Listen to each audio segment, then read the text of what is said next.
I think the idea of a bunch of tiny things is really interesting. I think it's an endlessly interesting idea because it's surprisingly very apparent, or it comes up a lot, to say the least here.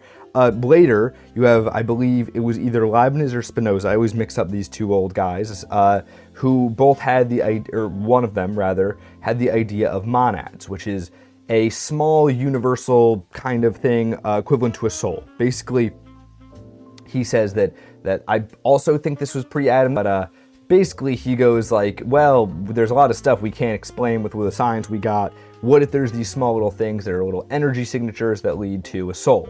It's also worth noting that like that guess that I think makes way more sense than the tiny little dots thing that Democritus was saying. That guess of like there's a lot of stuff we can't explain, maybe there's like a small unit with energy signatures, also kind of came true, you know, protons, electrons, all that stuff, right? It's also quite interesting.